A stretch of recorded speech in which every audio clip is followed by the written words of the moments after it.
Assalamu alaikum. This is Usman bin Saif. The course is Productions and Operations Management. This is the first lecture and the course code is LSM 733. I'll first introduce myself to you. I'm basically a finance graduate.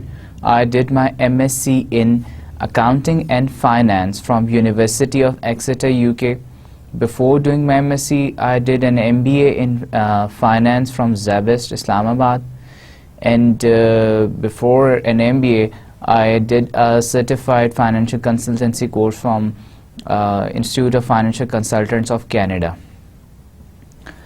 I have various other certifications in project management, monitoring and evaluation, research policy development, and predicting futures.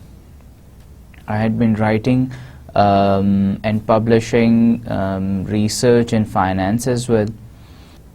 My work experience comprises of I started my career with a CA articleship, a 4 years training with a chartered accountancy firm, and then I did various private limited company jobs as loan officers, as a finance officer, and then when I moved to UK for my MSc in Accounting and Finance, after coming back to Pakistan, I worked for the government of Pakistan. While I was in the UK, I worked for some time for a chartered accountancy, a business consultancy firm, and when I came back to Pakistan, I worked for the government of Pakistan in the Ministry of Commerce, the trade policy wing. I worked for them for about 5 years. Then I moved on to another a research consultancy Canadian firm, SDPI. And then from SDPI, I have moved to Bahria University. Currently, I am working at Bahria University. I am looking after the quality assurance cluster as well as I am doing as a faculty member. I have taught at various universities as a visiting faculty member. It's been about 8 years that I am teaching in visiting faculties and as a permanent faculty member. So this was about me. Now in the first lecture, this is the first lecture, we'll talk about this course. What we are going to study in this course, what will be the contents, and how we will go through this course. I'll walk you through the course outline of Production Operations Management, and I'll talk to you about the assessment methods, how you can survive or how you can in fact do well with this course. As I just discussed the agenda, we'll initially talk about the course mission. Why do we want to study production operations management? What are the objectives of this course? Then what are the expectations from you? What I want from you after going through this course, what are the learning objectives that I want to achieve? General learning objectives, outcomes, and the specific learning outcomes from the students. And then the generic skills that should be present in the students who have gone through this course. Then I'll show you the recommended textbook for this course. We'll also be talking about the class procedures, the presence, participation, internet exploration. I'll also narrate you the assessment system, how I'll be making the quizzes, when will be the quizzes, when will be the midterm exam, and when will be the final term exam, and how you can excel in this assessment system. Finally, we'll talk about the course structure or the contents. Which topics are we going to study in this course? The grading system. How am I going to grade the students? And then the guidelines for written work, assessment, and plagiarism.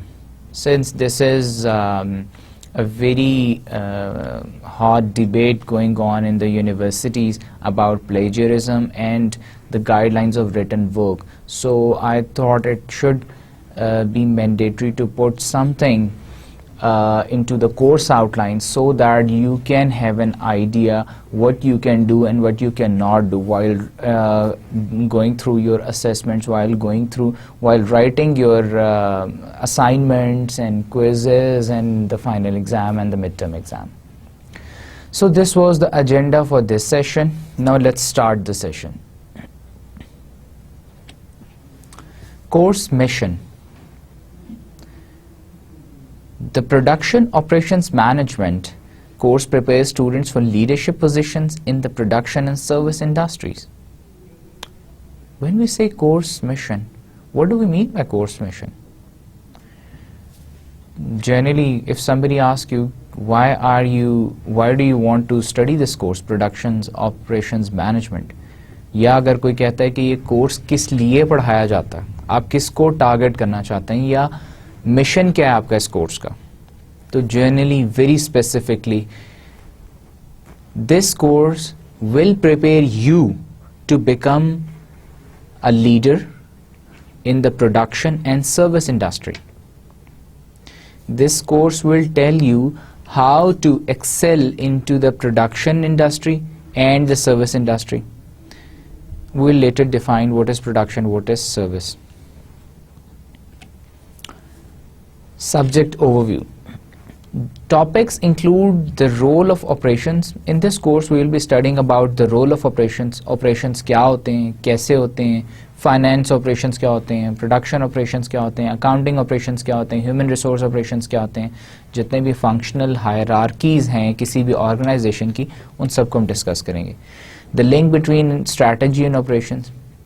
Since strategy and operations, it is the relationship between them has become so vital in the recent era that if the strategy of the company is not aligned with the operations of the company cannot excel.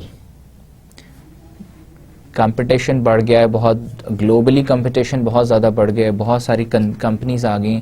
अब companies के अंदर profit margin is so thin, the line or the profit margin ratio is so low कि अब strategies और other production operations के through companies एक दूसरे से compete करती हैं, rather than profit पे या ज़्यादा product बना के बेचने पे NSR नहीं करती. Decisions in the operations area, कि operational decisions कौन कौन से होते हैं. Planning and control of inventory. Inventory control is very important. Why is it important? Because अगर आप inventory ज़्यादा acquire कर लें, let's suppose अगर हम एक example ले लेते हैं कि मेरी एक कंपनी है और मैं कोई भी एक प्रोडक्ट सेल करता हूँ, let's suppose पेन या मार्कर्स ही मैं सेल कर रहा हूँ, तो मार्कर्स अगर मेरी एक महीने की सेल 1 लाख मार्कर्स हैं और मैं इकट्ठे मुझे कहीं से सस्ते मार्कर्स मिल रहे थे तो मैंने 50 लाख मार्कर्स ख़रीद लिए, तो क्या मेरे पास 50 लाख मार्कर्स रखने की जगह है? मेरे पास शायद इतना वेयर हाउस में या कहीं पे मार्कर्स रखने की जगह ही नहीं है. मार्कर तो खैर बहुत छोटी एग्जांपल है, तो मैं दुकान की अगर बात कर लूँगा, मैं 50 लाख मार्कर मैं क्या दुकान में रख सकता हूँ? अब मुझे उसके लिए क्या करना पड़ेगा, एक और दुकान साथ वाली किराए पे लेनी पड़ेगी, क्योंकि सिंस मैंने मार्केट इतने ख़रीद लिए तो मैं इनका क्या करूँ, उनको रखूँगा, अब मैं बेचूँगा फिर आहिस्ता आहिस्ता. अब मुझे जितना वो सस्ता ख़रीद के बेचने पे मुझे जितना प्रॉफिट है उससे ज़्यादा हो सकता है कि मैं उसका दुकान का रेंट ही दे दूँ. तो by the end of the year जब तक मैंने 50 लाख मार्कर बेचने हैं उस वक्त तक हो सकता है कि मुझे लॉस हो रहा हो उन मार्कर्स को सेल करने में. सो इन्वेंट्री कंट्रोल, कब खरीदनी है, कितनी खरीदनी है, कैसे रखनी है इन्वेंट्री, कितनी आपको इन्वेंट्री की ज़रूरत पड़ती है, कितनी सेल है, ये सारे decisions they are very very important. Then comes projects and the transformation process including total quality management. Production, जब हम कहते हैं प्रोडक्शन ऑपरेशंस मैनेजमेंट, तो 3 चीज़ें, एक प्रोडक्शन है, ऑपरेशंस है और एक मैनेजमेंट है. प्रोडक्शन ऑपरेशंस मैनेजमेंट क्या होती है? ऑपरेशंस तो किसी भी चीज़ के ऑपरेशंस हो सकते हैं, जिसमें हम कह सकते हैं कि कंपनी है, कुछ भी हम प्रोड्यूस करते हैं, उसके जो उसके ऑपरेशंस के क्या होंगे, उसके फंक्शंस होंगे कि कंपनी कौन सी चीज़ कैसे प्रोड्यूस करेगी, कहाँ से रॉ मटेरियल ख़रीदेगी, ये सारे ऑपरेशंस हैं। प्रोड्यूस करेगी फिर सेल कैसे करेगी, अब प्रोडक्ट प्रोड्यूस करके करेगी या किसी और से ख़रीद के करेगी, और फिर इन सब चीज़ों की मैनेजमेंट। तो जब हम इन सब चीज़ों की मैनेजमेंट करते हैं तो हम हर एस्पेक्ट की क्वालिटी कंट्रोल भी देखते हैं। फिर जब हम क्वालिटी कंट्रोल्स हर एस्पेक्ट का देखेंगे तो हम उसे टोटल क्वालिटी मैनेजमेंट कहेंगे। Just in time, kanban and lean production systems, ये जस्ट इन टाइम, kanban और लीन प्रोडक्शन सिस्टम्स हैं जो कि दुनिया में ऑपरेशंस को, प्रोडक्शन ऑपरेशंस को मैनेज करने के लिए, इन्वेंट्री कंट्रोल के लिए यूज़ होते हैं। Just in time system Toyota ने डिवाइस किया था, तो टोयोटा का सिस्टम है। टोयोटा का सिस्टम इस तरह से, टोयोटा क्या एक मैन्युफैक्चरिंग ऑर्गेनाइजेशन है, क्या करती है, गाड़ी बनाती है, गाड़ी बनाती है और पूरी दुनिया को गाड़ी सेल करती है। हर कंट्री में टोयोटा की कार सेल होती है। अब उनका सिस्टम क्या है कि वो रॉ मटेरियल ख़रीदने का, रॉ मटेरियल ख़रीदते हैं, उसको फिनिश करते हैं, कार डेवलप करते हैं, कार बनाते हैं, उसके बाद कार को सेल करते हैं। अब जस्ट इन टाइम का मतलब ये होता है कि जो पहले रॉ मटेरियल ख़रीदा वो पहले हमने उसको इस्तेमाल किया और सेल किया। और अदर इन्वेंट्री सिस्टम्स भी हैं जिसमें फाइफो, लाइफो भी हैं कि पहले बाद में ख़रीदा, पहले बेचा। तो JIT सिस्टम जो है जस्ट इन टाइम टोयोटा में यूज़ होता है। इसी तरह kanban है, लीन प्रोडक्शन है कि किस हम पीरियड के अंदर हमारी प्रोडक्शन ज़्यादा होनी चाहिए, किस पीरियड में हमारी प्रोडक्शन कम होनी चाहिए, तो ये भी एक सिस्टम है, उसकी मैनेजमेंट है। तो हम बेसिकली इस कोर्स का मकसद ये है कि हम जितने हमारे स्पेसिफिक एरियाज़ हैं उन तमाम एरियाज़ को एक तो हम आइडेंटिफाई करें और उसके बाद हम उन एरियाज़ के तमाम के डिसीजंस देखें कि हम इनके अंदर क्या क्या डिसीजंस ले सकते हैं और इनको मैनेज कैसे कर सकते हैं, सो दैट कि हम एफिशिएंट ऑपरेशंस रन कर सकें किसी कंपनी के और कंपनी की कॉस्ट कम कर सकें, rather than getting into other kind of competitive strategies.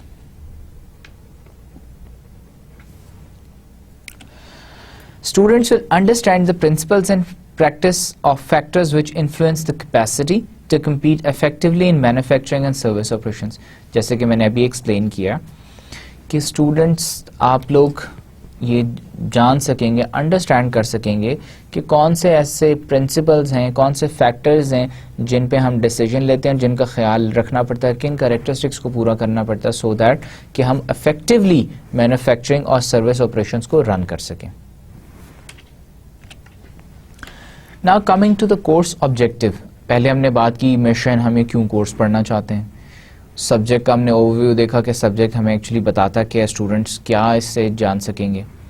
अब इस कोर्स को पढ़ाने का ऑब्जेक्टिव क्या है, क्यों पढ़ा रहे हैं. Understand the role of operations management and overall business strategy of a firm. Very vital, very important. इस कोर्स का ऑब्जेक्टिव बेसिकली क्या होता है. ऑब्जेक्टिव गोल होता है.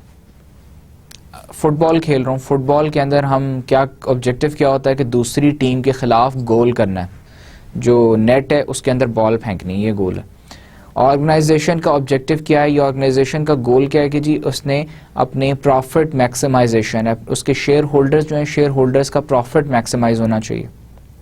इसी तरह प्रोडक्शन ऑपरेशंस मैनेजमेंट कोर्स है, इसका ऑब्जेक्टिव ये है कि ऑपरेशंस का रोल जो है उसको समझा जा सके. ओवरऑल बिजनेस स्ट्रैटेजी के फर्म की स्ट्रैटेजी और ऑपरेशंस और उसका बीच में लिंक क्या है, ये हम जब ये कोर्स फिनिश कर लेंगे तो हम ये गोल अचीव कर लेंगे कि हमें समझ आ जाएगी कि रोल ऑफ ऑपरेशंस और मैनेजमेंट क्या होते हैं. फिर understanding the interdependence of the operating system with other key functional areas like marketing, finance, accounting, human resource. जैसे अभी हमने पहले भी डिस्कस किया कि बाकी फंक्शनल एरियाज भी हैं, किसी हर ऑर्गेनाइजेशन के फंक्शनल एरियाज हैं. किसी भी कोई भी ऑर्गेनाइजेशन है जो कुछ भी प्रोड्यूस कर रही है तो वो उसके अंदर फंक्शनल एरियाज हैं, एक ऑपरेशंस हैं. अब अगर एक की प्रोडक्शन कंसर्न है, प्रोडक्शन है, तो उसका मतलब है वो जो प्रोड्यूस करी वो उसका ऑपरेशंस है. टोयोटा मोटर्स की हमने बात की. टोयोटा मोटर्स का क्या काम है, टोयोटा मोटर्स गाड़ियाँ बनाती है तो वो उसके ऑपरेशंस गाड़ियाँ बनाना है। अब प्रोडक्शन उसकी एक फंक्शन हो गया, मार्केटिंग फिर गाड़ियाँ बना के उसके बाद मार्केटिंग करनी गाड़ी की, फिर गाड़ियाँ सेल करनी और आफ्टर सेल सर्विस प्रोवाइड करना। फाइनेंस जितने उसके रेवेन्यूज़, उसकी सारी प्लानिंग इम्प्लीमेंटेशन, उसके अलावा जितने अकाउंट्स है अकाउंट डिपार्टमेंट उनका जो है कैसे जितनी कॉस्ट है उसके साथ डील कर रहे हैं। ह्यूमन रिसोर्स है, जितने लोग टोयोटा कंपनी में काम कर रहे हैं उन सारों की हायरिंग, उन सब की इंसेंटिव्स, उनको फायर करना, ये सारे के सारे फंक्शंस हैं। तो इन सारे फंक्शंस को हम कैसे रिलेट करते हैं प्रोडक्शन ऑपरेशंस के साथ? So that is the objective of this course कि हम सीख सकें कि ये सारे आपस में कैसे एक दूसरे के साथ रिलेट करेंगे। Identifying and evaluating key factors and the interdependence of these factors in the design and control of effective operating systems. फिर ऑपरेशंस के ऑपरेटिंग सिस्टम्स हैं उनको डेवलपमेंट के लिए क्या क्या की फैक्टर्स होने चाहिए, कैसे डेवलप हो और एक दूसरे के ऊपर कैसे डिपेंडेंट होंगे सारे functions. Learning how to use a range of concepts and analytical tools to solve common operational problems such as demand forecasting, capacity planning, quality control, production planning, material planning and inventory control। ये सारे जितने functions हैं इनको कैसे manage किया जाए। Analytical tools to solve common operational problems। हमारे operational problems क्या होते हैं जी? सबसे पहले demand forecasting। Demand forecasting क्या है? मुझे कैसे पता चलेगा कि टोयोटा गाड़ियाँ बनानी है, मार्केट के अंदर कितनी बिक सकती हैं, मार्केट की डिमांड क्या है? तो मैं फोरकास्ट करता हूँ कि जी हमारे पास कितने ऑर्डर्स पिछले साल आए, उससे पिछले साल कितने आए और इस साल क्या एक्सपेक्टेड है। कैपेसिटी प्लानिंग, क्या इस साल जो हमें हमारी फोरकास्ट है उसको प्रोड्यूस करने के लिए हमारे पास कैपेसिटी है। पिछले साल हमने 100 कार सेल की थी, इस साल की डिमांड 140 है, तो जो एक्स्ट्रा 40 है क्या वो भी मैं प्रोड्यूस कर सकता हूँ, नहीं कर सकता। क्वालिटी कंट्रोल, गाड़ियों का जो है क्वालिटी कंट्रोल ठीक है नहीं है, गाड़ियों में जो पार्ट लगाया जा रहा है वो एग्जैक्ट क्वालिटी का, उसका मटेरियल ठीक है, फिटिंग ठीक है, ये सारी चीज़ें क्वालिटी कंट्रोल में आती। प्रोडक्शन प्लानिंग, फिर अब मैंने 140 गाड़ियाँ प्रोड्यूस करनी है एक साल के अंदर, तो मैंने किस महीने में कितनी करनी है और मुझे रॉ मटेरियल कब मुझे अवेलेबल होगा, मैं किस तरह से मैं प्रोड्यूस करके उनको सेल कर सकता हूँ। मटेरियल कहाँ से आएगा, कब आएगा, किस प्राइस पे आएगा। इन्वेंट्री, फिर मैंने कार जो प्रोड्यूस करनी है अब वो कैसे कैसे सेल होंगी। इकट्ठी मैंने 140 कार्स प्रोड्यूस कर ली, अब मेरे पास इन्वेंट्री 140 गाड़ियों की खड़ी है, अब वो मैंने आगे सेल भी करनी है, उसको मैनेज भी करना है, तो मैं इन्वेंट्री कंट्रोल इस तरह से भी कर सकता हूँ कि मैं इकट्ठी 140 ना प्रोड्यूस करूँ, मैं हर महीने 10 गाड़ियाँ प्रोड्यूस करूँ, हर महीने 20 गाड़ियाँ प्रोड्यूस कर लूँ। फिर to understand basic project management methodology. Why do I want to understand the basic project management methodology? What project management has to do with the production operations management? सवाल मुझे इस बात की नहीं समझ आ रही, क्यों हमें ये कोर्स बताएगा कि क्यों। Since everything is doing everything is a project now, आप कोई भी प्रोजेक्ट कर सकते हैं। गाड़ी खरीदनी है, गाड़ी खरीदना भी एक प्रोजेक्ट है। गाड़ी खरीदने के लिए आपको अपने सबसे पहले आप रिसोर्स प्लानिंग करेंगे, आप सबसे पहले तो आप प्लान करेंगे मैंने गाड़ी खरीदनी है, फिर आप अपनी रिसोर्स प्लानिंग करेंगे, फिर उसके बाद कम्युनिकेशन प्लान बनाएंगे कि मैंने किस किस लोगों को कॉल करना है, किस किस से पूछना है, गाड़ी कहाँ से ख़रीदनी है, कैसे ख़रीदनी है, फिर लोगों की फ़ीडबैक क्या है उस गाड़ी के बारे में। फिर मैं जब ख़रीदने जाऊँगा तो उनसे मैं लोगों को इन्फॉर्म करूँगा मैं ख़रीदने जा रहा हूँ, मैं उनसे डिसीजन में हेल्प ले रहा हूँ। फिर रिसोर्सेज मेरे पास क्या हैं, कितने पैसे हैं, फिर गाड़ी मैंने ख़रीदनी है, गाड़ी को मैंने कैसे चेक करना है कि गाड़ी ठीक है नहीं ठीक है, कहाँ से ख़रीदनी चाहिए कहाँ से नहीं ख़रीदनी चाहिए। फिर मैंने अगर पिछली गाड़ी सेल करनी है उसको मैंने कैसे सेल करना है, तो ये सारे फिर मैंने शेड्यूल करना है, मैंने कितने स्केड्यूल बनाना है, कितने अरसे में मैंने गाड़ी ख़रीदनी है, कितने अरसे में मैंने गाड़ी बेचनी है।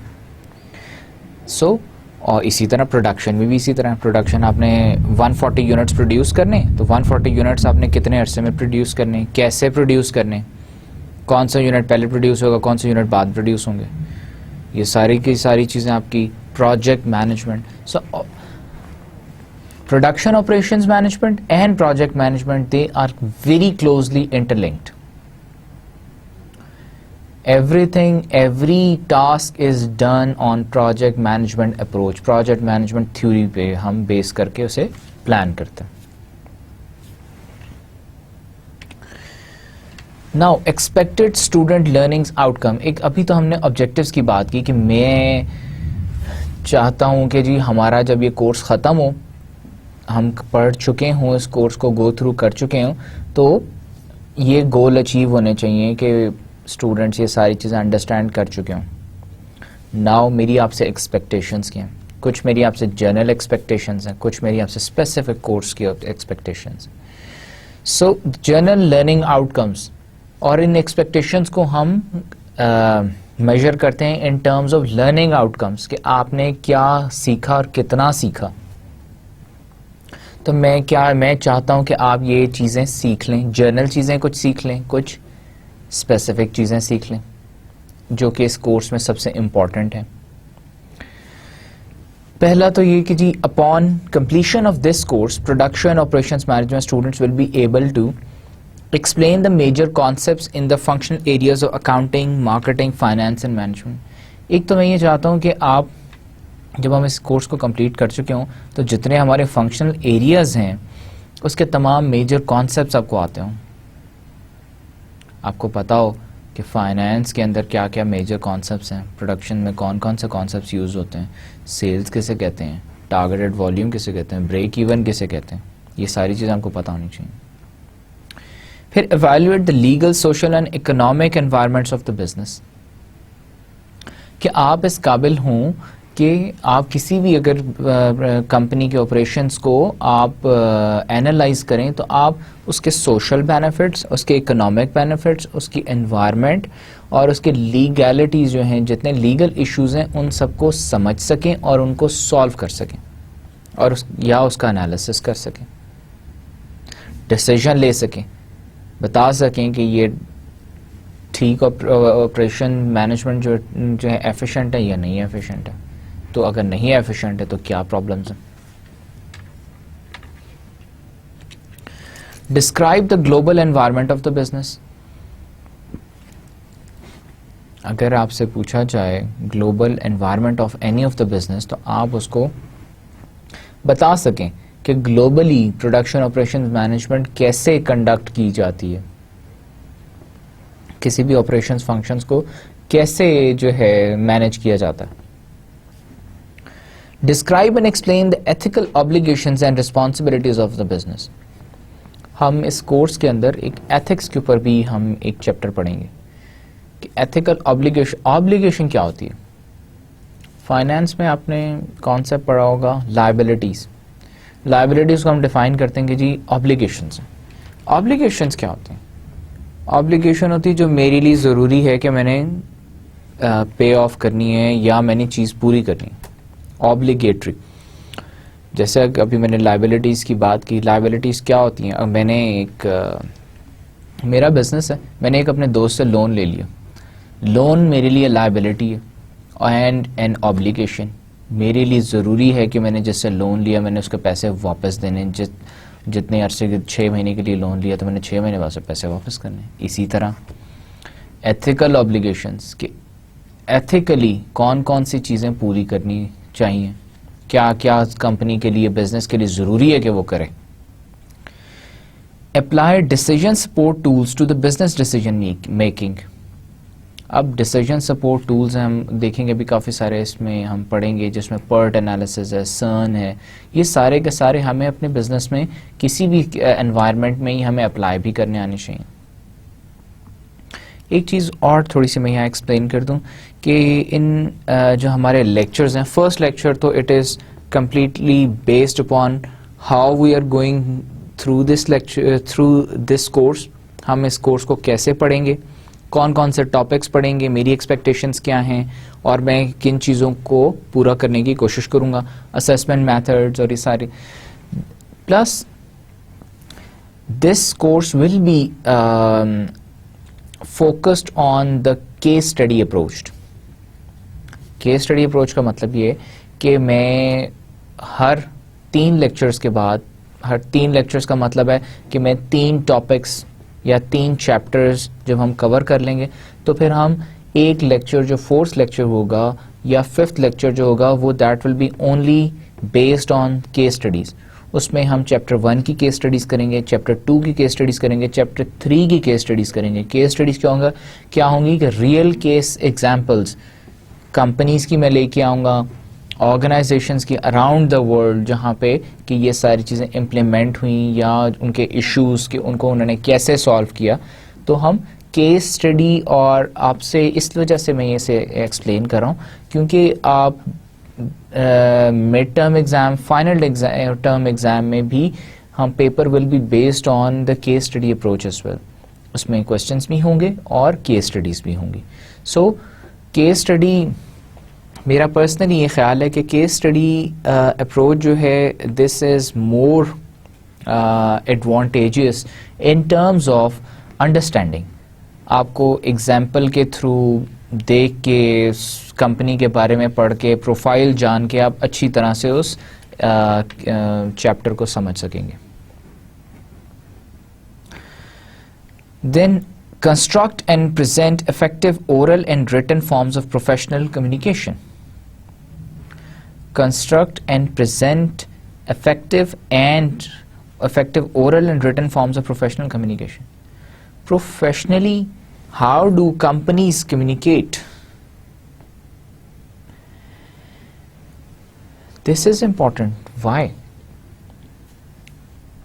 Communication क्या होती है? मेरी बात आप तक पहुंच जाए, आपकी बात मुझ तक पहुंच जाए. इफेक्टिव कम्युनिकेशन क्या होती है कि मैंने जो बात आपको कही, जिस तरह से कही, आपको उसी तरह से मेरी बात समझ आ जाए और आप सुन लें. अगर मैंने आपसे कुछ और कहा, आपको समझ कुछ और आई, that is not effective communication. इसका मतलब कम्युनिकेशन तो हो गई लेकिन डिस्टॉर्टेड है. मैंने आपसे कुछ और कहा, आपको कुछ और समझ आई. सो इस कोर्स का हम एक और आउटकम ये है कि by the end of this course के हम कम्युनिकेशन स्ट्रैटेजीज भी पढ़ेंगे कि किसी अगर कंपनी ने दूसरी कंपनी के साथ कम्युनिकेट करना है तो what is the formal communication channels क्या होते हैं. इसी तरह अगर कंपनी ने कस्टमर्स के साथ डील करना तो उनके साथ कैसे कम्युनिकेट करती है, वो एग्जांपल्स देखेंगे, उसमें हम केस स्टडीज देखेंगे. Further, apply knowledge of business concepts and functions in an integral manner. Knowledge of business concepts and functions. Business की और की नॉलेज और फंक्शनल नॉलेज को हम कैसे किसी भी एक सिचुएशन में अप्लाई कैसे कर सकेंगे. हम इसमें मैं आपको, और ये भी मैंने केस स्टडी का इसलिए यहाँ पे जिक्र किया क्योंकि केस स्टडी मेथड में हम आई विल ब्रिंग मैं कुछ ऐसी एग्जांपल्स भी इसमें आप इंक्लूड करूँगा जिसमें कि आपको मैं सिखाऊंगा कि केस स्टडी को सॉल्व कैसे करते हैं. अगर एक सिचुएशन दी हुई है, उन्होंने पूरा सिनेरियो दिया हुआ है कि ऐसे ऐसे हुआ, ये हुआ, ये हुआ और ये प्रॉब्लम है, इशू है, तो आपने उस प्रॉब्लम को कैसे सॉल्व करना है, आप अपनी राय उस पर कैसे दे सकते हैं, आप कैसे बता सकते हैं, आप अपनी नॉलेज कैसे उस ट्रांसफ़र कर सकते हैं to that case study so that कि उसे आप सॉल्व कर सकें. और आपसे एग्ज़ाम में भी ऐसे एक्सपेक्ट किया जाएगा. Use specialized knowledge in operations management to solve business processes. Apply knowledge of fundamental concepts of operations management. Operations management के जो important main जो fundamental concepts है वो कैसे apply हो सकते हैं, apply होते हैं. और apply knowledge of approaches to operational performance improvement. कि एक तो है कि operations management के अंदर आप अपने concepts कैसे apply कर सकते हैं, फिर परफॉर्मेंस को इम्प्रूव करने के लिए आप अपनी नॉलेज को जो आप गेन करेंगे थ्रू दिस कोर्स उसको कैसे अप्लाई कर सकते हैं. So it is actually the application of knowledge. तो one of the general skill that I want you to acquire मतलब कि मैं जो चाहता हूँ आपसे आउटकम चाहता हूँ वो ये भी है कि आप जो नॉलेज गेन करें उस नॉलेज को आप अप्लाई भी कर सकें। पहले लेक्चर में मैंने इस वजह से कोर्स मटेरियल कोई भी इंक्लूड नहीं किया, चैप्टर 1 इसलिए नहीं स्टार्ट किया बिकॉज मैं इस बात पे स्ट्रेस करना चाहता हूँ, इस बात को फोकस करना चाहता हूँ कि ये आउटकम्स, ये सारे मिशन कोर्स का ऑब्जेक्टिव्स, ये आप अच्छी तरह समझ लें सो दैट कि आपका इंटरेस्ट इस चीज़ पर डेवलप हो कि आपने इस कोर्स को अच्छी तरह समझना है, समझ के इन सारे कॉन्सेप्ट्स को अप्लाई करना है, सो दैट कि जब हम अब आगे कोर्स चैप्टर 1, 2, 3 आगे स्टार्ट करेंगे तो आपको वहाँ पे आप इस नज़रिए से आप देखें कि आपने कॉन्सेप्ट को समझना है, कॉन्सेप्ट को समझना है और उसकी एप्लीकेशन देखनी है कि कॉन्सेप्ट है क्या और वो अप्लाई कैसे हो सकता है। इसीलिए मैं बार बार आपको स्ट्रेस कर रहा हूँ, फोकस कर रहा हूँ कि आप जो है ये आउटकम्स मैं आपसे एक्सपेक्ट कर रहा हूँ कि ये हम कोर्स जब ख़त्म कर लेंगे तो एटलीस्ट आपको ये चीज़ें करनी आनी चाहिए। The functions within operations management in service and manufacturing industries, for example, supplier management, inventory control, design plan, production planning, workflow management and customer service. पहले भी हमने ये बात मैंने आपसे एक्सप्लेन की कि जो फंक्शंस हैं ऑपरेशन मैनेजमेंट के अंदर, जितने फंक्शनल एरियाज़ हैं उनको समझना इंतहाई ज़रूरी है। अगर आप ऑपरेशन मैनेजमेंट के फंक्शंस नहीं समझेंगे तो आप कोई ना कोई एंड छोड़ देंगे। एंड छोड़ देने का मतलब ये कि आप ऑपरेशन मैनेजमेंट के क्लस्टर्स हैं, आप इस तरह से देख लें कि क्लस्टर्स हैं। क्लस्टर्स का मतलब अलग अलग डिपार्टमेंट्स बने हुए हैं, अकाउंटिंग डिपार्टमेंट है, फाइनेंस डिपार्टमेंट है, मार्केटिंग डिपार्टमेंट है। अब ये सारे के सारे क्या फंक्शंस जो हैं, क्या फंक्शंस जो हैं ये प्ले कर रहे हैं। इन्वेंट्री कंट्रोल भी कर रहे हैं, सप्लायर्स को भी मैनेज कर रहे हैं, डिज़ाइन प्रोडक्शन एक डिपार्टमेंट है वो प्रोडक्शन उसमें प्लानिंग कर रहा है, फिर वर्क फ्लो मैनेजमेंट है, कस्टमर सर्विसेज हैं। ये सारे एक दूसरे के साथ इंटर रिलेटेड भी हैं और इंडिविजुअली भी, और एक दूसरे पे इंटरडिपेंडेंट भी हैं। सो इन सब के फंक्शन समझना बहुत इंपॉर्टेंट है। Now coming to the specific learning outcomes, students who successfully complete this subject should the overall framework of the operations management as part of the organization strategy. Overall operations management framework समझना आपके लिए बहुत ज़रूरी है। Overall का मतलब ये कि आपको as a whole operations management समझ आनी चाहिए कि जी ऑपरेशन मैनेजमेंट ये है, उसमें ये फंक्शंस हैं और उसके अंदर पे ये आगे डिसीजंस हैं, इस तरह डिसीजंस को आप इम्प्रूव कर सकते हैं और ऐसे हम अपनी ऑर्गेनाइजेशन इम्प्रूव कर सकते हैं, एफिशिएंट कर सकते हैं। अब ये एक हायरार्की बन जाती है, यूं करके नीचे आ जाता है, सबसे ऊपर ऑपरेशंस मैनेजमेंट, उसके नीचे फंक्शनल एरियाज, फिर डिसीजन मेकिंग, ये सारी चीज़ें प्रोजेक्ट मैनेजमेंट आ जाती हैं। How to plan capacity and facilitate uses, this is important. The managerial issues involve in introducing new projects. अब जब हम प्रोजेक्ट मैनेजमेंट पढ़ेंगे तो उसमें एक बहुत इम्पॉर्टेंट जो इशू वहाँ पे यूजुअली प्रॉब्लम जो प्रोजेक्ट्स में आते होता है वो मैनेजरियल इशूज़ होते हैं। मैं एक नया प्रोजेक्ट करना चाहता हूँ विद इन द ऑर्गेनाइजेशन, लेकिन जो मेरी मैनेजमेंट है वो मुझे नहीं करने देना चाहती क्योंकि मैनेजमेंट को फीजिबल नहीं नज़र आता। अब मैं कैसे इस इशू को रिजॉल्व करूँ, तो हम आगे स्ट्रैटेजीज देखेंगे। The different concepts of flexibility in service and manufacturing enterprise. Flexibility के हम कॉन्सेप्ट्स देखेंगे सर्विस एंड मैन्युफैक्चरिंग के अंदर। फ्लेक्सिबिलिटी का मतलब है कि अब सर्विस इंडस्ट्री, मैन्युफैक्चरिंग इंडस्ट्री, ये दोनों दो डिफरेंट इंडस्ट्रीज हैं लेकिन ओवरलैप कर रही हैं। सर्विस का कुछ पार्ट मैन्युफैक्चरिंग में भी आ रहा है, मैन्युफैक्चरिंग का कुछ पार्ट सर्विस में भी जा रहा है। मैन्युफैक्चरिंग का अगर हम एक एग्जांपल लें, सर्विस में कैसे जा रहा है, टोयोटा मैन्युफैक्चर कर रहा है कार, सेल कर रहा है, उसके बाद सर्विस प्रोवाइड कर रहा है अपने कस्टमर को। There is another vital question, what is manufacturing sector, what is service sector. Manufacturing तो जैसे नाम से पता चल जाता है हमें कि जी मैन्युफैक्चर कर रहे हैं, कुछ भी प्रोड्यूस कर रहे हैं। सर्विस सेक्टर क्या होता है? सर्विस सेक्टर वो होता है जो आपको सर्विसेज प्रोवाइड कर रहा है। जैसे डॉक्टर्स हैं वो अपनी सर्विसेज प्रोवाइड कर रहे हैं, इंजीनियर्स अपनी सर्विसेज प्रोवाइड कर रहे हैं, इसी तरह आर्किटेक्ट्स हैं, इसी तरह और जितने शॉपकीपर्स हैं वो आपको सेल कर रहे हैं चीज़ें, वो भी सर्विसेज प्रोवाइड कर रहे हैं। तो ये सारे के सारे service sector. How to generate different manufacturing strategies, manufacturing strategies कैसे डेवलप की जाती हैं ये भी हम इस कोर्स में देखेंगे और उन्हें इम्प्लीमेंट कैसे करते हैं। The relationship between the manufacturing strategy of the enterprise and the comparative strategy of a business as a whole. एक तो मैन्युफैक्चरिंग स्ट्रैटेजी और बिजनेस स्ट्रैटेजी दोनों का कैसे हम अलाइंस, दोनों को इकट्ठा कैसे किया जा सकता है सो दैट के दोनों एक ही डायरेक्शन में मूव कर रहे हैं। The role of quality in the operations process. Quality very important thing. मैं आपसे एक्सपेक्ट करता हूं कि आप क्वालिटी पॉइंट ऑफ व्यू से भी क्रिटिकली हम जितनी केस स्टडीज हम एग्जांपल्स देखेंगे उनको आप नोट करें, उनको देखें। Y quality? दीज डेज आजकल आप देखें किसी भी ऑर्गेनाइजेशन में चले जाएं, कहीं भी चले जाएं, एवरीथिंग इज अबाउट क्वालिटी ना। हर चीज की क्वालिटी, टीचिंग है टीचिंग की क्वालिटी, स्टूडेंट्स हैं उनकी लर्निंग क्वालिटी, कार प्रोड्यूस कर रहे हैं गाड़ी की इंटीरियर की क्वालिटी, एक्सटीरियर की क्वालिटी, इंजन की क्वालिटी। अब the world is moving towards excellence.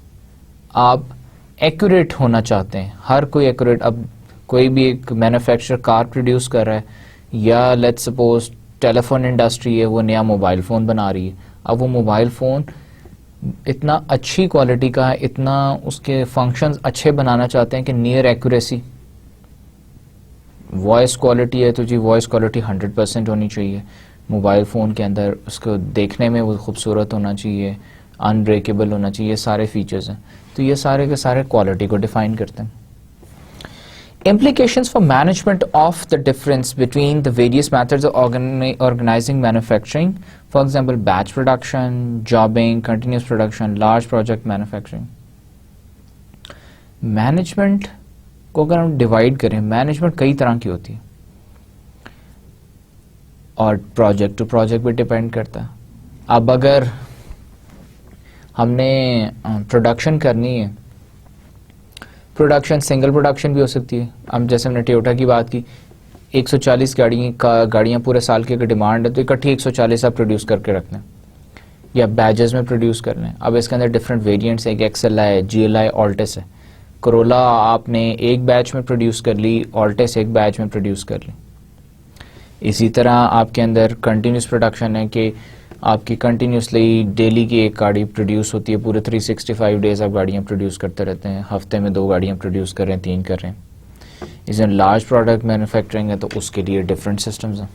तो ये सारे के सारे सिस्टम्स हमारे लिए जानना, हमारे लिए अंडरस्टैंड करना बहुत ज़रूरी in order to learn project production operations management and the project management. Now coming on to the generic skills. On successful completion of this subject, students should have enhanced their skills. मैं चाहता हूँ कि आप इस course को ख़त्म करने पढ़ लेने के बाद आपके ये स्किल्स जो हैं वो enhance हो जाने चाहिए, improve हो जाने चाहिए। कौन से skills? Ethical behavior in leadership and organization. Ethical behavior. What is ethics?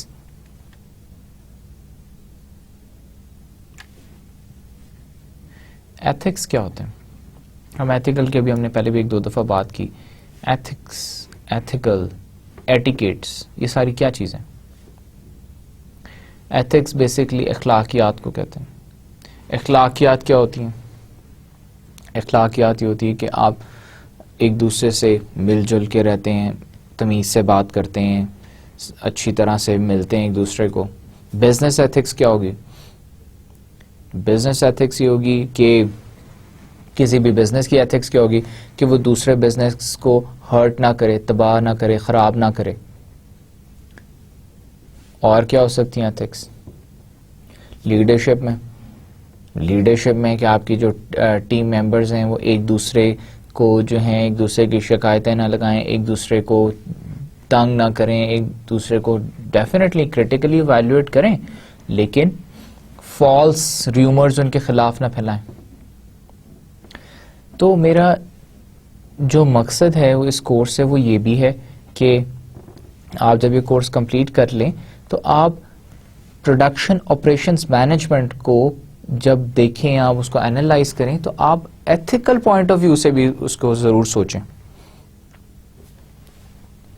कि क्या ये ऑपरेशंस मैनेजमेंट जो हम कर रहे हैं ये एथिक्स के खिलाफ है या नॉर्मल है।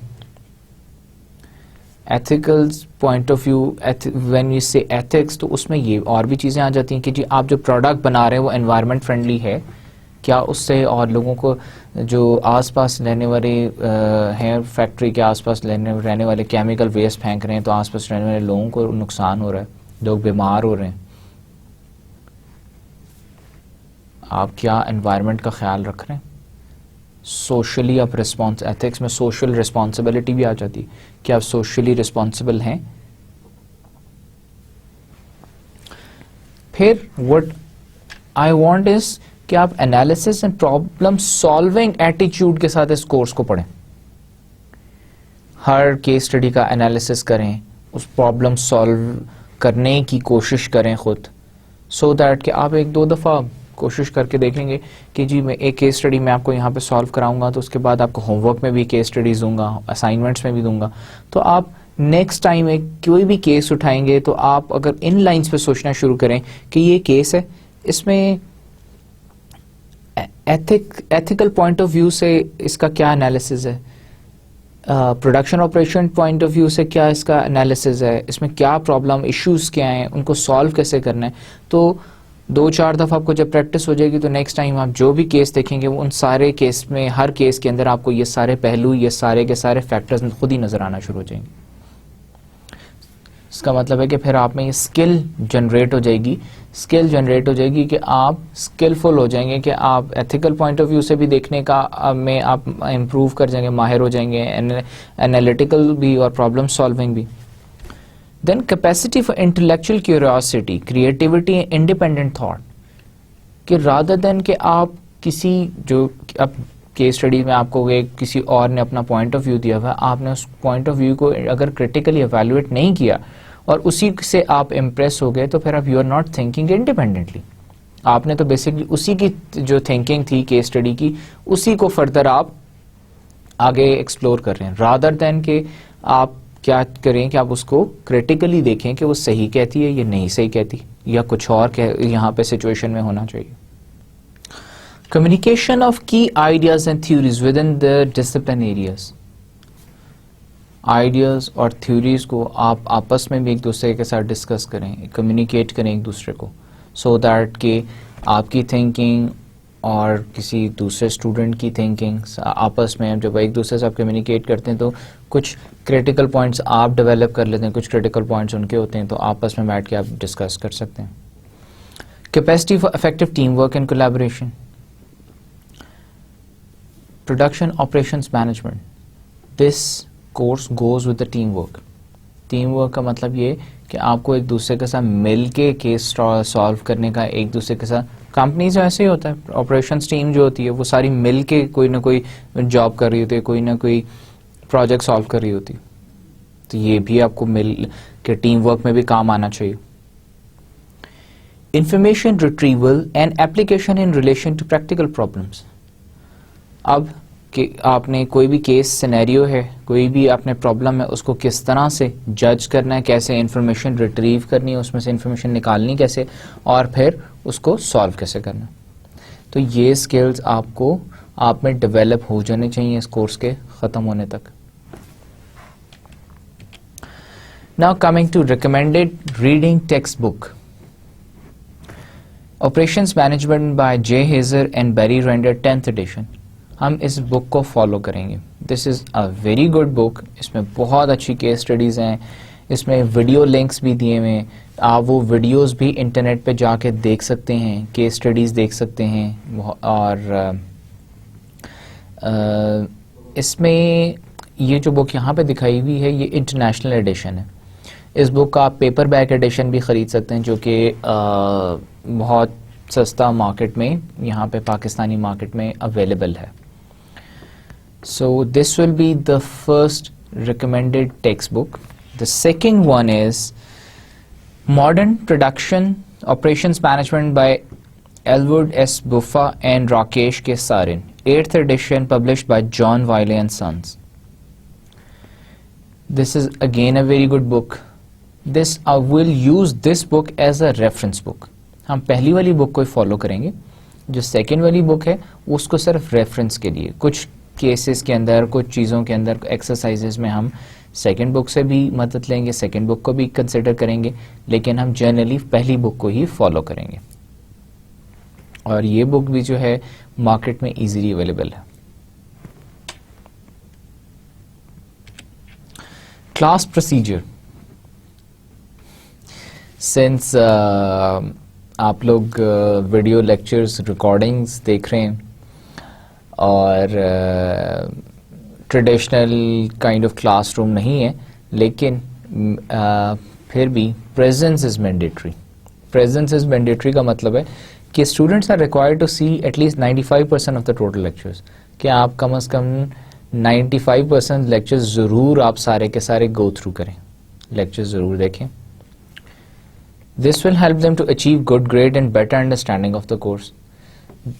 Because जो भी मैं यहाँ पे एक्सप्लेन करूँगा, आपके साथ शेयर करूँगा, डिस्कशन करूँगा, उन्हीं वो सारे के सारे इंपॉर्टेंट चीज़ें, उन्हीं वाइटल कॉन्सेप्ट्स में से आपके एग्जाम्स भी होंगे. और दूसरी बात ये भी कि this will help you to understand this course better. Book पढ़ लेना is not sufficient. Going through the lectures only is not sufficient.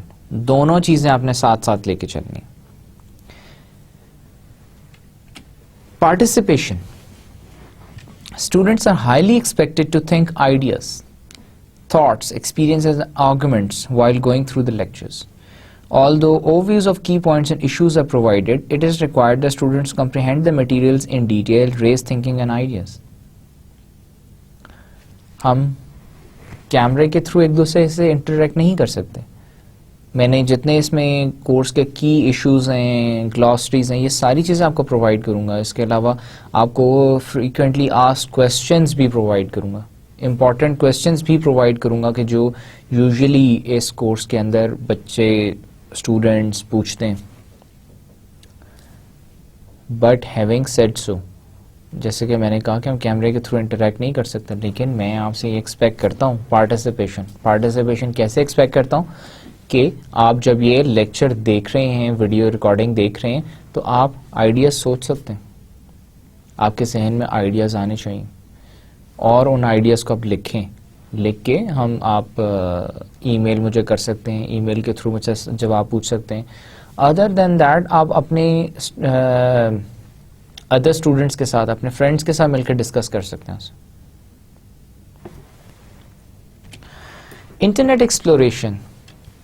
Since global age है, distances, there are no distances around the world. आप किसी भी Harvard university की कोई case study पढ़ना चाहते हैं तो हार्वर्ड यूनिवर्सिटी की वेबसाइट पे जाके आप उसी वक्त आप जो केस पढ़ना चाहे पढ़ सकते हैं.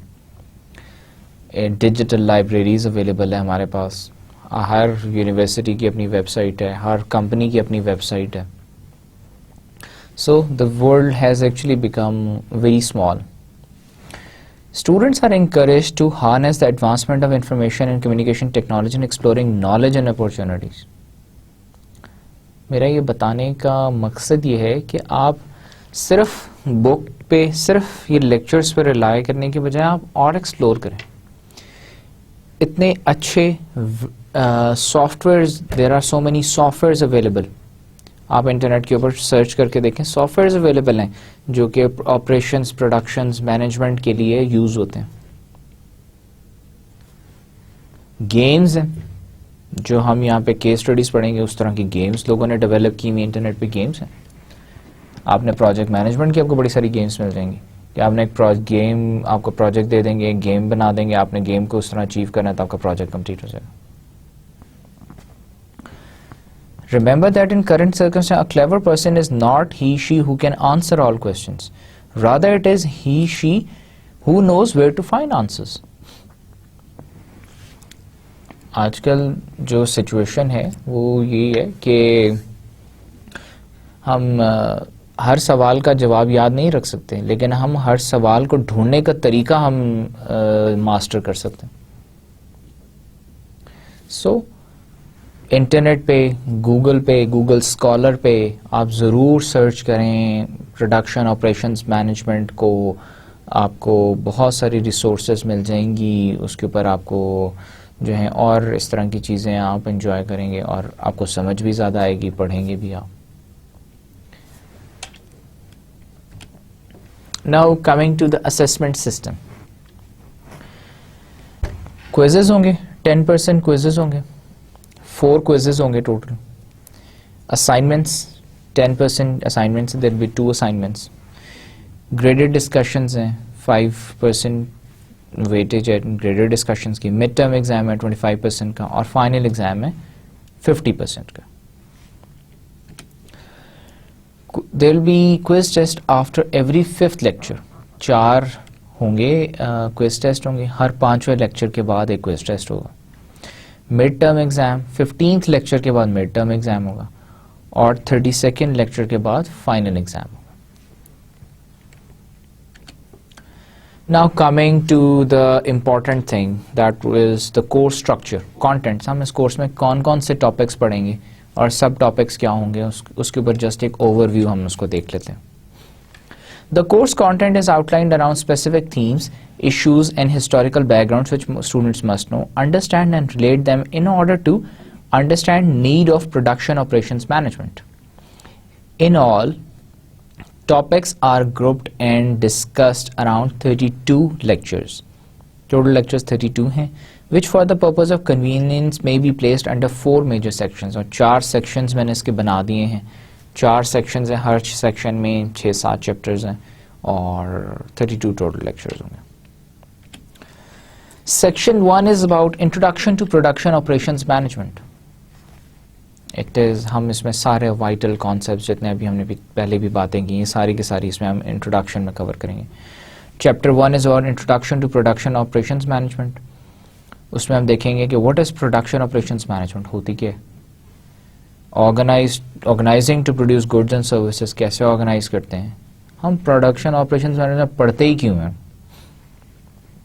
What operations managers do, operation managers होते हैं वो करते क्या हैं, कैसे काम करते हैं, टीम्स उनकी कैसे काम करती हैं. Heritage of production operations management के प्रोडक्शन ऑपरेशन मैनेजमेंट कब स्टार्ट हुई, कैसे स्टार्ट हुई, माइलस्टोन्स क्या क्या थे, थ्योरीज कौन सी कब कब किस साइंटिस्ट ने प्रेजेंट की. Operations in service sector, service sector के अंदर क्या ऑपरेशंस होते हैं. एक्साइटिंग न्यू ट्रेंड्स क्या हैं ऑपरेशंस मैनेजमेंट में, नया ट्रेंड क्या है, दुनिया किस तरफ जा रही है. प्रोडक्टिविटी चैलेंज क्या है. इस वक्त हम जब ऑपरेशंस मैनेजमेंट की बात करते हैं तो ऑपरेशंस मैनेजमेंट में हम ये नहीं कहते कि इतने ज़्यादा यूनिट बना लो तो इतना ज़्यादा प्रॉफिट हो जाएगा. हम प्रोडक्शन ऑपरेशंस मैनेजमेंट में कहते हैं कि इतने यूनिट बनाओ लेकिन एफिशिएंटली बना के एफिशिएंटली बेचो ताकि हमें जो ज़्यादा यूनिट से जितना प्रॉफिट होना उससे ज़्यादा प्रॉफिट हम यहाँ से अर्न करें. एथिक्स और सोशल रिस्पॉन्सिबिलिटी पे भी हम बात करेंगे. It's a whole wide topic जिसमें हम देखेंगे प्रोडक्शन ऑपरेशंस मैनेजमेंट और एथिक्स कैसे एक दूसरे से इंटर रिलेटेड है. फिर chapter 2 is about the global environment and operation strategy. A global view of operations, globally production operations कैसे होते हैं. Developing missions and strategies, mission company का क्या होता है, स्ट्रैटेजी क्या होती है. कंपेटिटिव एडवांटेज कैसे अचीव कर सकते हैं through operations. Strategic production operation management decisions क्या होते हैं. इश्यूज इन ऑपरेशन स्ट्रैटेजी क्या क्या है. स्ट्रैटेजिक डेवलपमेंट एंड इम्प्लीमेंटेशन क्या है. ग्लोबल ऑपरेशन स्ट्रैटेजी क्या है. ये सारे टॉपिक्स अब चैप्टर 2 में कवर करेंगे. Then moving on to the chapter 3, very important one, managing projects. Although कि यहाँ पे हम बहुत will not go into details. Project management is a complete subject in itself. Project management बहुत वाइड और बहुत बड़ा सब्जेक्ट है. जिस तरह हम प्रोडक्शन ऑपरेशंस मैनेजमेंट पढ़ते हैं, इसी तरह हम प्रोजेक्ट मैनेजमेंट पढ़ते हैं। प्रोजेक्ट मैनेजमेंट में बहुत सारी सर्टिफिकेशंस भी होती हैं मार्केट में। इस कोर्स में हम सारे प्रोजेक्ट मैनेजमेंट को नहीं पढ़ सकते, इस वजह से मैंने इसमें सिर्फ मैनेजिंग प्रोजेक्ट्स के नाम से एक चैप्टर इंक्लूड किए, जिसमें कि हम देखेंगे कि इम्पोर्टेंस ऑफ प्रोजेक्ट मैनेजमेंट क्या है, प्रोजेक्ट प्लान कैसे करते हैं, उसको स्केड्यूल कैसे करते हैं, कंट्रोल कैसे करते हैं, प्रोजेक्ट मैनेजमेंट टेक्निक्स कौन कौन सी हैं, पर्ट एनालिसिस किसे कहते हैं, गैंट चार्ट्स किसे कहते हैं। अगर हमने एक प्रोजेक्ट प्लान कर ली है तो उसके बाद हमने उसको कंट्रोल कैसे करना है, हमने उसकी रिसोर्सेज को कैसे कंट्रोल करना है। फिर क्रिटिकल पाथ क्या होता है उसके अंदर, लाइंस कैसे ड्रॉ होती हैं, ग्राफ्स कैसे ड्रॉ होते हैं। फिर Microsoft project to manage projects का, माइक्रोसॉफ्ट प्रोजेक्ट को हम कैसे यूज़ करते हैं प्रोजेक्ट मैनेजमेंट में। गैंट चार्ट स्पेशली हम उसके ऊपर बनाते होते हैं, तो वो कैसे बन सकता है। तो ये सारे टॉपिक्स हम पढ़ेंगे प्रोजेक्ट मैनेजमेंट में ब्रीफली, ऑल्दो कि इन सबको हम एक्सप्लेन करेंगे, अंडरस्टैंड करेंगे। लेकिन अगर आप इसे थॉरली देखना चाहते हैं तो फिर आपको project management as a course पढ़ना पड़ेगा। Chapter 4 is about forecasting demand. Demand कैसे फोरकास्ट करते हैं, किस चीज की डिमांड, आपने क्या प्रोड्यूस करना है, जो प्रोड्यूस करना है उसको आप फोरकास्ट कर कैसे करेंगे, कितना प्रोड्यूस करें। व्हाट इज फोरकास्टिंग, होती क्या है, the strategic importance of forecasting, 7 steps in forecasting क्या है, फोरकास्टिंग अप्रोचेस कौन कौन सी यूज होती हैं। Moving on to section number 2 which is designing operations. पहला था इंट्रोडक्शन, सारी चीजें हमने फोरकास्ट हमने देखी, फोरकास्टिंग कैसे करते हैं, मैनेज कैसे करते हैं, ऑर्गेनाइजेशन स्ट्रैटेजी क्या होती है, प्रोडक्शन ऑपरेशंस के फंक्शंस क्या क्या हैं, ये हमने पहले सेक्शन में देखा। सेकंड सेक्शन में हम देखेंगे कि डिजाइनिंग ऑपरेशन, हम ऑपरेशंस को डिजाइन कैसे करते हैं, चेंज कैसे करते हैं, एफिशिएंट मेथड्स कैसे इंप्लीमेंट करते हैं। Chapter 1 which is about product design, goods and services selection। Goods और सर्विसेज को हम सिलेक्ट कैसे करते हैं, कौन सी प्रोडक्ट बनानी है, कौन से गुड्स बनानी है, या कौन सी सर्विसेज हमने यूटिलाइज करनी है या हमने सर्विसेज प्रोवाइड करनी है, decisions. Generating new products, new product development कैसे होती है। फिर issues for product design, product design में इश्यूज कौन कौन से आते हैं। Ethics, environment friendly design, sustainability, ये सारे फैक्टर्स कैसे हम प्रोडक्ट डिज़ाइन में इनकॉर्पोरेट करते हैं।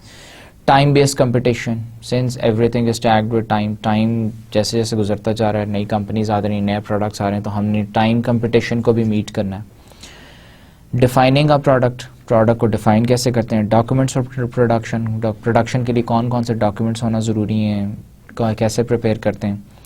सर्विस डिज़ाइन क्या होती है, आप अपनी सर्विसेज को कैसे डिज़ाइन टेलर कर सकते हैं।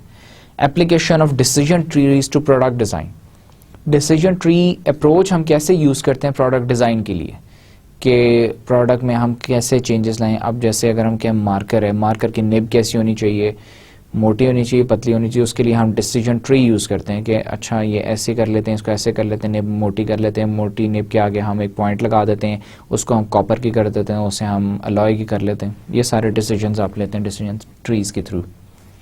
हम डिसीजन ट्री अप्रोच पढ़ेंगे क्या होती है। फिर चैप्टर 2 में we will talk about quality management, quality and strategy क्या होती है, डिफाइनिंग क्वालिटी है, क्वालिटी क्या है, इंटरनेशनल क्वालिटी स्टैंडर्ड्स कौन कौन से हैं, टोटल क्वालिटी मैनेजमेंट कैसे कहते हैं, टूल्स क्या क्या हैं टोटल क्वालिटी मैनेजमेंट के, रोल ऑफ इंस्पेक्शन, इंस्पेक्शन का क्या रोल है, कैसे हम क्वालिटी एश्योर कैसे करते हैं, क्वालिटी इंस्पेक्शंस कैसे करते हैं हम। Chapter 3 is about process design, पहले हमने प्रोडक्ट डिज़ाइन की बात की, फिर क्वालिटी की बात की, फिर हम प्रोसेस डिज़ाइन। 4 प्रोसेस स्ट्रैटेजीज क्या क्या हैं, प्रोसेस एनालिसिस एंड डिज़ाइन क्या होता है, special consideration for service process design, selection of equipment and technology, process के लिए हम कौन कौन से इक्विपमेंट टेक्नोलॉजी यूज़ करेंगे, production technology, technology in services, process redesign, sustainability, फिर प्रोसेस को सस्टेनेबल कैसे हमने करना है। ये सारे हम इसमें टॉपिक्स सब टॉपिक्स देखेंगे पढ़ेंगे। Chapter 4 is about location decision, very important, very vital. आपने कोई भी ऑपरेशंस प्रोडक्ट रन करने, कहीं पे भी रन करने, उसके लिए सबसे पहले आप लोकेशन सेलेक्ट कर लें, कहाँ पे ये जाके फैक्ट्री लगानी है, कैसे लगानी। The strategic importance of location, factors that affect location decisions, labour productivity क्या होती है, exchange rate and currency risk क्या है, पॉलिटिकल रिस्क, वैल्यूज, कल्चर, ये सारी चीज़ें कैसे अफेक्ट करती हैं आपकी ऑर्गेनाइजेशन को, proximity to markets, proximity to suppliers, proximity to competitors. Proximity होते कि कितना आप मार्केट से, आपकी फैक्ट्री कितनी दूर है, आप कैसे मार्केट में अपने प्रोडक्ट को पहुंचाएंगे, सप्लायर्स को कैसे देंगे, कंपैटिटर से आप कितनी दूर बैठे हैं, कंपैटिटर आपसे जल्दी मार्केट में चीज़ पहुंचा देता है या आप लेट पहुंचाते हैं। फिर will talk about layout decisions in the chapter 5, जिसमें the strategic importance of layout decisions क्या होते हैं, types of layout, office layout, retail layout. अब आपने जगह एक्वायर कर ली, वहाँ पे कहाँ पे अपने मशीन लगानी है, कहाँ पे ऑफिसेस बनाने, कहाँ पे आपके ट्रक्स आके लोडिंग अनलोडिंग होगी, layout design is very important. इसी तरह ऑफिस है, ऑफिस का लेआउट क्या होना चाहिए, टेबल कहाँ रखनी है, सोफ़ा कहाँ रखने हैं, चेयर्स कहाँ रखनी है। फिर वर्क सेल्स, आपने अपने जहाँ पे एम्प्लॉयज़ को बैठाना है, वर्किंग सेल्स कैसे बनाने हैं। Repetitive and product oriented layouts क्या होते हैं। Job design, chapter 6 is about job design, क्या आपने हर किसी की जॉब कैसे डिज़ाइन करनी है, आपने लोग तो हायर कर लिए, अब उनको क्या काम देना है, कैसे काम देना है। ह्यूमन रिसोर्स स्ट्रैटेजी क्या होगी कंपेटिटिव एडवांटेज के लिए, दूसरी कंपनी से कंपेटिटिव एडवांटेज चाहिए तो ह्यूमन रिसोर्स स्ट्रैटेजी भी आपको टेलर करनी पड़ेगी। लेबर प्लानिंग, लेबर कैसे प्लान होगी। जॉब डिज़ाइन क्या होगा। Ergonomics and the work environment, ergonomics and work environment में हम अंडरस्टैंड करेंगे कि वर्क के office, how comfortable is your office. मैं अपने ऑफिस आता हूँ, मेरे ऑफिस के अंदर there is a small kitchen as well, मुझे जब भी चाय चाहिए मैं वहाँ जाके चाय पी सकता हूँ, मैंने वहाँ लंच करना है अपना, मैं फूड गर्म कर सकता हूँ, लंच खा सकता हूँ। अगर ये मेरे पास फैसिलिटीज़ नहीं होंगी तो मैंने चाय भी पीनी है तो मैं उठ के बाहर ऑफिस से निकलूँगा, गाड़ी स्टार्ट करूँगा, कहीं जाके चाय पी के फिर वापस आऊँगा, तो मेरा टाइम वेस्ट हो रहा है। तो ये सारे मैं डिसीजंस हैं आपके जॉब डिज़ाइन के साथ हैं।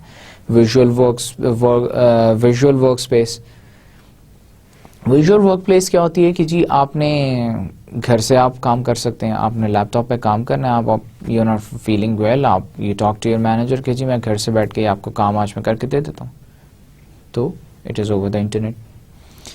लेबर स्टैंडर्ड्स आप मीट कर रहे हैं। एथिक्स, फिर अगेन जॉब डिज़ाइन में एम्प्लॉयज़ हैं तो साथ एथिक्स भी है। फिर then section 3, it is about managing operations. Section number 1 was about the production operations. Section 2 was about the process and product design. Section 3 is about the managing operations. Managing supply chain क्या होती है, मैंने raw material कहाँ से ख़रीदना है, कैसे ख़रीदना है, कब आएगा, प्रोडक्ट कब बनेगा, कैसे बिकेगा, आगे सेल, ये सारी सप्लाई चेन है। सप्लाई चेन की इंपॉर्टेंस क्या है, फिर ethics and sustainability, chain economics, strategies, manage कैसे करनी है, ई प्रोक्योरमेंट, इंटरनेट से आप कैसे प्रोक्योर कर सकते हैं, वेंडर आपने कैसे सिलेक्ट करना है, जिससे आपने सामान ख़रीदना है, रॉ मटेरियल ख़रीदना है, वो कैसे सिलेक्शन करेंगे, लॉजिस्टिक्स आप कैसे मेंटेन करेंगे, फिर सप्लाई चेन की परफॉर्मेंस कैसे मेजर करेंगे, ये सारी की सारी चीज़ें हम इसमें अंडरस्टैंड करेंगे सेक्शन 3 में, चैप्टर 1 में।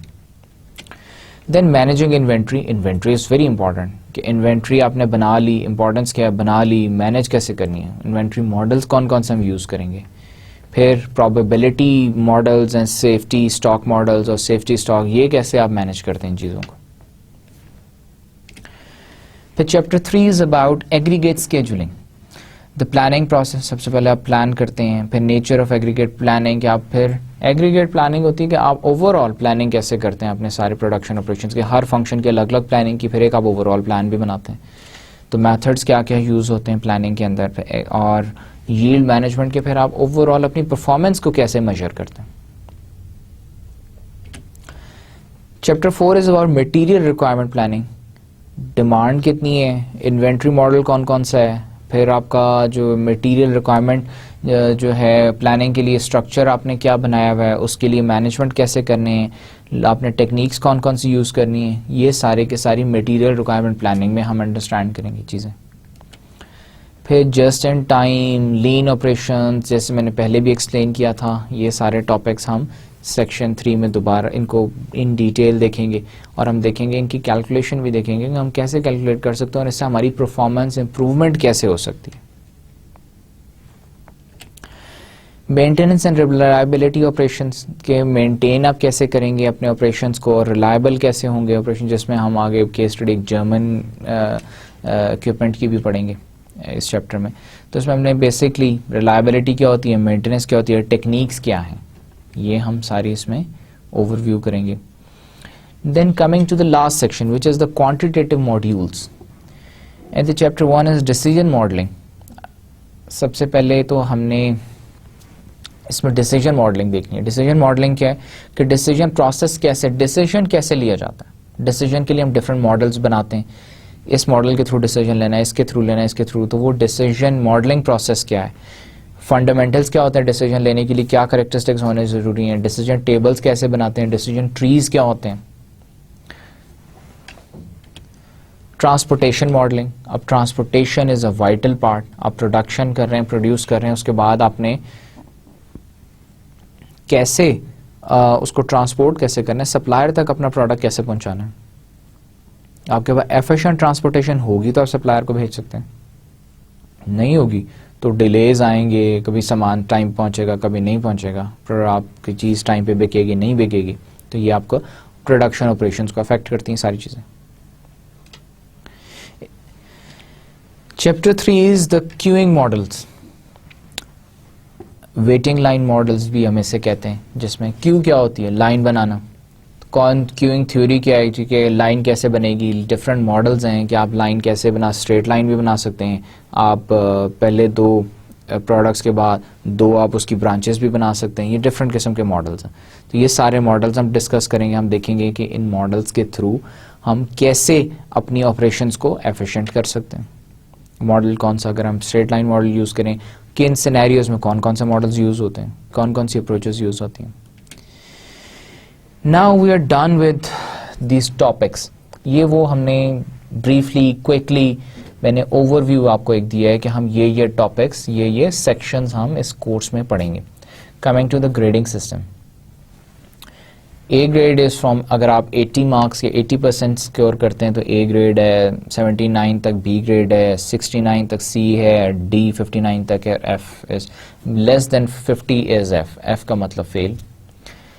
और व्हेन आई से these grades what do I mean by them, मैं कहता हूँ जी ए ग्रेड, ए ग्रेड का क्या मतलब है, स्टूडेंट की क्या कैपेसिटी है उस स्टूडेंट की, वो भी मैं आपको दिखा देता हूँ, मैंने डिफाइन कर दी है ऑलरेडी कि जी अगर आपके डी ग्रेड है तो that means you are able to summarise and order readings relevant to the topic, कि आप टॉपिक समझ सकते हैं, अंडरस्टैंड कर सकते हैं, उसे समराइज कर सकते हैं बस। अगर आपका सी ग्रेड है that you do this with some greater precision, कि आप बहुत अच्छी तरह एक्यूरेसी के साथ समराइज कर लेते हैं, एंड उसके बाद एंड फ्लेयर और मोर कम्प्रिहेंसिवली और एक्सेसिवली, कि आप बेहतर तरीके से इसे समराइज कर सकते हैं, टॉपिक्स को अंडरस्टैंड कर सकते हैं। B grade indicates that you have shown evidence of substantial and well-argued independence of thought, insightful evaluation और original research. अगर आप B grade अचीव करते हैं तो उसका मतलब है कि आप, जो मैं बार बार स्ट्रेस कर रहा हूँ कि जी क्रिटिकल थिंकिंग, इंडिपेंडेंट थिंकिंग, हर केस स्टडी को अपने व्यू से, अपने एंगल से उसको जज करें, एनालाइज करें, वो प्रोसेस आप में मौजूद है। आप इंडिपेंडेंटली सोच सकते हैं, उसका अपना solution set, skill set find कर सकते हैं। अगर आपका ए ग्रेड है, indicates that you have added significant new values to existing knowledge or understanding through logic or evidence of some ingenuity, creativity और excellence. इसका मतलब है अगर आप ए ग्रेड इस कोर्स में ले लेते हैं, इस कोर्स में ए ग्रेड आप अचीव कर लेते हैं, तो उसका मतलब ये है कि ना सिर्फ ये कि आपने उसको सिचुएशन को क्रिएटिवली, सिचुएशन को आपने क्रिटिकली एनालाइज कर लिए, आपने you have come up with a new solution other than them that I have taught you, जिसका मतलब है कि आप नॉलेज, एग्जिस्टिंग नॉलेज के अंदर आप एडिशन कर रहे हैं, आपने एक नई चीज सोच ली, उसमें नई चीज निकाल लिए कि हाँ ये ऐसे भी हो सकता है।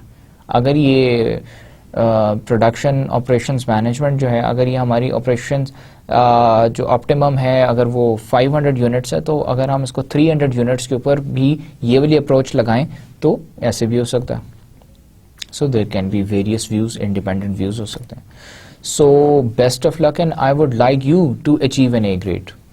This is my expectation from you. And then the guidelines. ये guidelines for written work, assessment and plagiarism. Since plagiarism is a very hot issue these days in the universities, और आमतौर पे होता ये कि students copy कर लेते हैं material assignments. तो मेरा ये guideline बताने का, या I want to say a few words about plagiarism. The only purpose of talking to you about plagiarism or the written work assessment system is कि I want you to work genuinely. आप बहुत अच्छा नहीं भी अगर लिखते, फिर भी अगर आप कोशिश नहीं करेंगे तो उसका नुकसान ये होगा कि फिर आप अच्छी तरह चीज़ों को समझ नहीं सकेंगे. Critical analysis, critical thinking, creative thinking आप में जनरेट नहीं होगी. और बाकी खैर बातें तो हैं ही कि जी आप अगर प्लेजरिज्म करते हैं तो आपकी असाइनमेंट एक्सेप्ट नहीं होगी, ये नहीं होगा, वो नहीं होगा और इस तरह की. बट मेरी आपसे हम्बल रिक्वेस्ट यही है कि आप you should work genuinely. At the university level a high quality presentation of content is required. All work should be typewritten. एक तो हम जितनी आप असाइनमेंट सबमिट करेंगे वो सारी टाइप रिटन होनी चाहिए. Handwritten assignments are not acceptable. Proofread, आप उसको भेजने से पहले अच्छी तरह प्रूफ रीड करें. उसमें स्पेलिंग की मिस्टेक्स, उसमें कोई कॉमर्स की, उसके अंदर कोई थीम की, सेंटेंसेस की मिस्टेक्स नहीं होनी चाहिए. And check for accuracy before submission.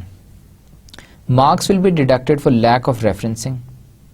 अच्छा, प्लेजरिज्म जब हम कहते हैं, प्लेजरिज्म है क्या? प्लेजरिज्म जो ये होती है कि मैंने काम किया, आपने मेरा काम कॉपी पेस्ट किया और आपने जमा करा दिया, दे दिया. ये कहीं आपने मैंने कहा कि जी पाकिस्तान एक बहुत अच्छा मुल्क है, आपने कहीं और जाके कहा, आपने कहा जी पाकिस्तान एक बहुत अच्छा मुल्क है. That is plagiarism. अगर आप कहते कि उस्मान ने कहा था कि पाकिस्तान एक बहुत अच्छा मुल्क है, जैसे हम कहते हैं कि कायद आज़म ने कहा काम काम और सिर्फ काम. सो अगर मैं कहूं कि मैं कहता हूं कि जी काम काम और सिर्फ काम, सो मैं कायद आज़म ने जो कहा था वो मैं चोरी कर रहा हूं. तो दैट इज प्लेजरिज्म. तो अगर आप marks will be deducted for lack of referencing. अगर आपने किसी से कोई कोटेशन या आपने किसी से काम अगर कहीं से देखा है तो आप उसको रेफरेंस कर सकते हैं कि जी मैंने ये असाइनमेंट इसने की थी, या ये असाइनमेंट ऐसे हुई हुई है फलानी जगह पे, तो उन्होंने ये सेम सिनेरियो था, उस सिचुएशन में उनका ये सोल्यूशन निकाला था उन्होंने. तो आप बता सकते हैं कि जी ये उनका नाम दे सकते हैं कि ये फलाने राइटर ने ये सोल्यूशन निकाला था, तो मेरा भी ख्याल है कि यही सोल्यूशन या इस सिचुएशन में भी एप्लीकेबल है. The university has strict rules regarding honesty and assessment. All students should be aware of the rules concerning misconduct in assessments, which prohibit certain behaviors such as no part of the work has been copied from any other person's work. एक दूसरे का copy paste ना करें except where due acknowledgement is made in the text.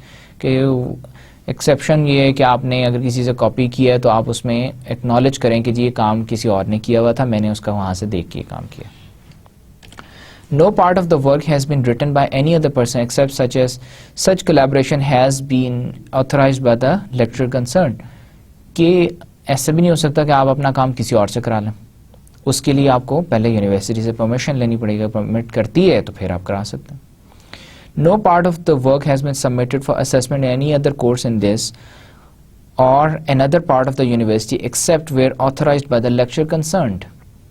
ऐसा भी नहीं हो सकता कि आपने एक असाइनमेंट बनाई कोई सिमिलर कोर्स में, आपने ये असाइनमेंट यहाँ भी जमा करा दी, वहाँ भी जमा करा दी, तो इसकी ये भी आपके प्लेजरिज्म में आता है. So this is all for this session. इस सेशन में बेसिकली आपसे सिर्फ ये डिस्कस मैंने करना था कि हम इसको कैसे रन करेंगे सेशन को. How I will walk you through this course. हम इसमें क्या क्या पढ़ेंगे, कौन कौन से टॉपिक्स होंगे, ग्रेडिंग कैसे होगी, असेसमेंट कैसे होगी. This is a very interesting course very not extremely easy, but this is not an extremely difficult course as well. But this course is amazingly interesting, and once we'll start doing the case studies, to and you'll be really looking forward to learn new things, learn what management operation strategies are going around the world, how companies are behaving. हम daily products बहुत सारे use करते हैं, Johnson's and Johnson's के, Procter and Gamble के, तो हम Toyota के, हम Honda के products use करते हैं. तो हम जब इनके कंपनी के insights पढ़ेंगे तो हमें पढ़ के भी मज़ा आएगा. तो आज के लेक्चर में it was about my self introduction and the course outline, procedures and structure.